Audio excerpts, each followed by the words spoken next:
Imagine a construction so grand that it took 7 years to complete, a work that employed over 180,000 workers, consumed tons of pure gold, and was considered the earthly dwelling of God himself. We are talking about Solomon's Temple, one of the most legendary structures in human history. But how exactly was this monumental work erected over 3,000 years ago without the technologies we have today? Where did the materials come from? Who were the true builders? And what secrets are hidden behind each stone, each beam, and each golden ornament? In this video, you will discover absolutely everything about the construction of Solomon's Temple, details that most people have never heard of. Get ready, because what you are about to see here will completely change your view of this masterpiece of antiquity. Stay with me until the end, because the most impressive details are saved for the final part of the video. To understand how the temple was built, we first need to go back in time and comprehend the context in which it emerged. We are in the 10th century before Christ. King David had unified the tribes of Israel and transformed Jerusalem into the capital of the kingdom. David was a warrior, a conqueror, but he was also a deeply religious man. His greatest dream was to build a permanent home for the Ark of the Covenant, the most sacred object of the Hebrew people, which until then was kept in a tent called the tabernacle. However, according to biblical accounts, God did not allow David to build the temple. The reason? David had shed too much blood in battles. The construction was to be carried out by his son, Solomon, whose name means peaceful. When Solomon ascended to the throne around 970 before Christ, he inherited not only a prosperous and stable kingdom, but also his father's sacred mission. And Solomon wasted no time. In the 4th year of his reign, the work began. Before any stone was cut, there was meticulous planning. Solomon was not building just any building. He was creating the dwelling place of God on earth. Every detail needed to be perfect. The first step was to establish strategic alliances. Solomon sent messengers to King Hiram of Tyre, a Phoenician city famous for its skilled craftsmen and its access to the legendary cedar forests of Lebanon. Hiram and David had been allies, and now this alliance would be crucial for the project. The agreement was simple but grand. Hiram would supply cedar and cypress wood, as well as send his best craftsmen. In return, Solomon would pay with wheat and olive oil. 20,000 cores of wheat and 20,000 baths of olive oil per year. To give you an idea, this equals millions of liters of olive oil and millions of kilograms of wheat annually.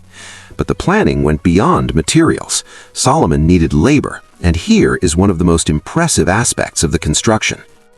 The numbers are simply astonishing. According to the book of 1 Kings, Solomon recruited an army of workers divided as follows. 30,000 Israelites were conscripted for work in the forests of Lebanon. They worked in shifts of 10,000 men per month, 1 month in Lebanon cutting and transporting wood, 2 months at home with their families. It was a rotating system that kept production constant without completely exhausting the population. In addition to these, there were 70,000 carriers. These men were responsible for transporting materials, carrying stones, wood, and everything else that was needed. Brutally physical work. 80,000 stone cutters worked in the mountains. They extracted the enormous blocks of stone that would form the structure of the temple. And these were not ordinary stones. They were perfectly cut stones, some measuring more than 4 meters in length. And to supervise this entire contingent, 3,300 foremen, men responsible for coordinating the work, ensuring quality, and keeping the schedule. Adding it all up, we are talking about approximately 183,000 people directly involved in the construction. It was practically an entire city dedicated to a single project. Now, let us talk about the materials, and here the story becomes even more fascinating. Cedar wood from Lebanon was considered the most noble in the ancient world. These trees could reach 40 meters in height, and their trunks had enormous circumferences. The wood was aromatic, resistant to pests, and practically indestructible. It was the perfect material for a construction that was meant to last forever. The Phoenicians cut the trees in the mountains of Lebanon and transformed them into huge rafts that floated down the Mediterranean coast to the port of Joppa. From there, the Israelites transported the wood overland to Jerusalem, a distance of approximately 50 kilometers uphill through mountainous terrain. Imagine the logistical effort required to move giant logs through mountainous terrain 3,000 years ago. The stones were extracted from quarries near Jerusalem, but here is an extraordinary detail. The stones were cut and shaped at the quarry, not at the construction site. The book of 1 Kings, chapter 6, verse 7, says that in building the temple, only blocks dressed at the quarry were used, and no hammer, chisel, or any other iron tool was heard at the temple site while it was being built. Think about the precision required for this. Each stone had to be cut with exact measurements, numbered, and transported to be fitted perfectly in its place, like a gigantic three-dimensional puzzle. No adjustments could be made on site. This was engineering of the highest level. And then we have the metals: gold, silver, and bronze in quantities that defy imagination. The interior of the temple was completely covered in gold. The walls, the ceiling, the floor, everything covered with sheets of the precious metal. According to records, Solomon used 600 talents of gold just for the Holy of Holies, the innermost chamber of the temple. 1 talent equals approximately 34 kilograms. Do the math, that is more than 20 tons of gold in just one part of the building. Let us now turn to the dimensions and structure of the temple. And here we need to understand that Solomon's temple followed a specific pattern, a floor plan that reflected profound theological concepts. The temple was approximately 60 cubits long, 20 cubits wide, and 30 cubits high. Converting to modern measurements, we're talking about approximately 27 meters long, 9 meters wide, and 13.5 meters high. By modern standards, it may seem modest, but for its time, it was an impressive construction. The structure was divided into 3 main parts. The first was the ulam, the entrance portico. It was a kind of vestibule measuring 10 cubits deep by 20 wide. At the entrance of the ulam stood 2 monumental bronze pillars called Jachin and Boaz. Each pillar was 18 cubits tall, approximately 8 meters, and was topped with capitals elaborately decorated with pomegranates and bronze lilies. The second part was the hekal, the holy place. This was the main hall of the temple, where 3 sacred objects were kept: the altar of incense made of cedar overlaid with gold, the table of showbread also of gold, and 10 lampstands of pure gold, 5 on each side. The walls of the hekal were covered with cedar panels carved with figures of cherubim, palm trees, and open flowers, all overlaid with gold. The floor was cypress, also covered with gold. Anyone who entered that place did not see wood or stone. They saw only the golden glow reflecting the candlelight. And then we have the metals: gold, silver, and bronze in quantities that defy imagination. The Holy of Holies, the innermost chamber of the temple, was completely covered in gold. The walls, the ceiling, the floor, everything covered with sheets of the precious metal. According to records, Solomon used 600 talents of gold just for the Holy of Holies, the innermost chamber of the temple. 1 talent equals approximately 34 kilograms. Do the math, that is more than 20 tons of gold in just one part of the building. Let us now turn to the dimensions and structure of the temple. And here we need to understand that Solomon's temple followed a specific pattern, a floor plan that reflected profound theological concepts. The temple was approximately 60 cubits long, 20 cubits wide, and 30 cubits high. Converting to modern measurements, we're talking about approximately 27 meters long, 9 meters wide, and 13.5 meters high. By modern standards, it may seem modest, but for its time, it was an impressive construction. The structure was divided into 3 main parts. The first was the ulam, the entrance portico. It was a kind of vestibule measuring 10 cubits deep by 20 wide. At the entrance of the ulam stood 2 monumental bronze pillars called Jachin and Boaz. Each pillar was 18 cubits tall, approximately 8 meters, and was topped with capitals elaborately decorated with pomegranates and bronze lilies. The second part was the hekal, the holy place.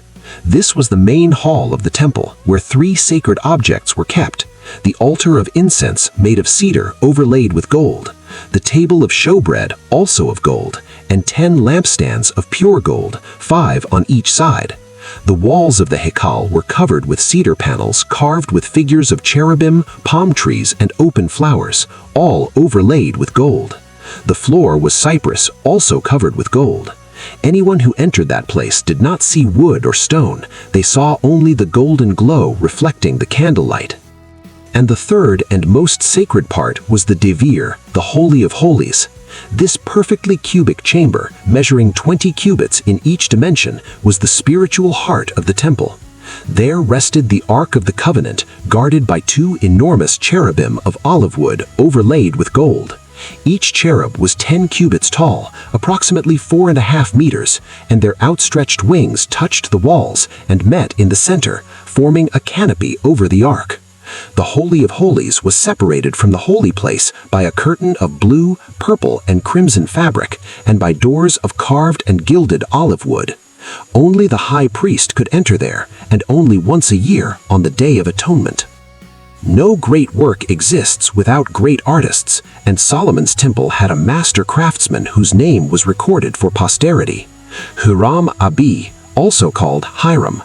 Do not confuse him with King Hiram of Tyre. This was a craftsman sent by the king. His mother was an Israelite of the tribe of Dan, and his father was a bronze worker from Tyre. Huram-Abi was described as full of wisdom, understanding, and knowledge to do all kinds of work in bronze.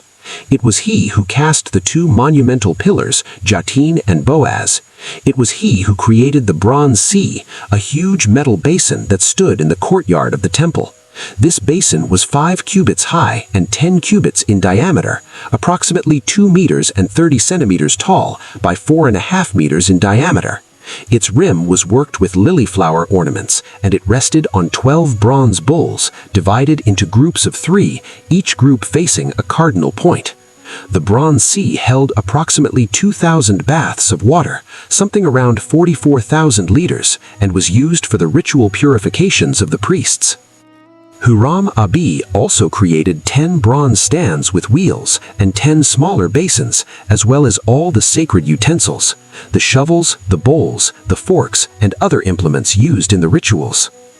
Now let us mentally reconstruct the construction process, step by step. First, the site. Solomon chose Mount Moriah, the same place where, according to tradition, Abraham nearly sacrificed Isaac. The top of the mountain was leveled and expanded with stone platforms to create a suitable foundation. The foundations were dug into the rock. Enormous blocks of limestone were laid to form the base upon which the entire building would rise. Some of these foundation stones weighed hundreds of tons. How they were moved and positioned remains one of the great mysteries of ancient engineering. With the foundations ready, the walls began to rise. Row after row of perfectly cut stones were stacked and fitted together. No mortar was needed. The cutting was so precise that the stones supported themselves by their own weight and perfect fit. The wooden structure came next. Cedar beams were installed to support the roof. The interior was lined with cedar panels from floor to ceiling, completely hiding the stone behind. Then the carvers went to work, sculpting each panel with sacred motifs: cherubim with outstretched wings, stylized palm trees, flowers in bud and in bloom. Finally, the gold covering. Specialized craftsmen hammered the gold into thin sheets and applied them to every surface. Walls, doors, beams, sculptures, everything received its golden mantle. The process must have taken months, perhaps years, just this final stage alone. After 7 years of uninterrupted work, the temple was complete. It was the 7th month of the 11th year of Solomon's reign when the dedication ceremony was held. It was an event of national proportions. All the elders of Israel, the heads of the tribes, and the leaders of the families gathered in Jerusalem. The priests brought the Ark of the Covenant from its former location and carried it in procession to the temple. Countless sacrifices were offered along the way, so many they could not be counted. When the Ark was placed in the Holy of Holies, beneath the wings of the giant cherubim, something extraordinary happened. A cloud filled the temple. It was so dense that the priests could not continue their services. According to the biblical narrative, it was the glory of God taking possession of his new dwelling. Solomon then arose before all the people, stretched out his hands towards heaven, and delivered one of the most beautiful prayers recorded in Scripture. He acknowledged that not even the heavens of heavens could contain God, much less that temple built by human hands. But he asked that God's eyes be open over that place day and night, and that every prayer made toward that temple be heard. The celebration lasted 14 days. 22,000 oxen and 120,000 sheep were sacrificed. All Israel celebrated, and then the people returned to their homes, joyful and glad of heart. Solomon's temple stood for approximately 370 years. During that time, it was the center of Israel's religious life.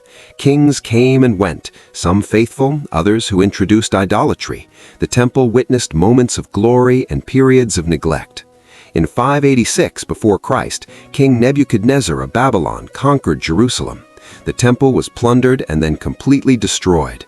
The treasures of gold and bronze were taken to Babylon. The pillars, Yakin and Boaz, were shattered. The bronze sea was broken apart. The Ark of the Covenant disappeared, its fate remaining a mystery to this day. Decades later, when the Jews returned from exile, they built a second temple on the same site. This was later magnificently expanded by Herod the Great. But in 70 after Christ, the Romans destroyed this second temple as well. All that remains today is the Western Wall, part of the retaining platform built by Herod. Solomon's temple no longer exists physically, but its legacy endures. It established the model for all subsequent temples and synagogues. Its tripartite structure influenced the architecture of Christian churches. And for three major world religions, Judaism, Christianity, and Islam, that mount in Jerusalem remains one of the most sacred places on earth. What Solomon built 3,000 years ago was much more than a building. It was the materialization of a dream, the fulfillment of a promise, and a testament to what humanity can achieve when fully dedicated to a purpose. 183,000 workers, 7 years of construction, tons of gold, silver, and bronze, the noblest woods in the world, the most perfectly cut stones. All of this converged to create a structure that, despite no longer existing, continues to fascinate and inspire people to this day. Perhaps the greatest miracle of Solomon's temple is not its physical construction, but its construction in the collective memory of humanity. 3 millennia later, we are still here, talking about it, imagining its glory, trying to understand its secrets. And what did you think of this story? Leave in the comments which detail impressed you the most. If you like this video, you know what to do. Leave a like, subscribe to the channel, and hit the notification bell so you do not miss the next videos. Every week there is new content here. See you in the next video. Until then.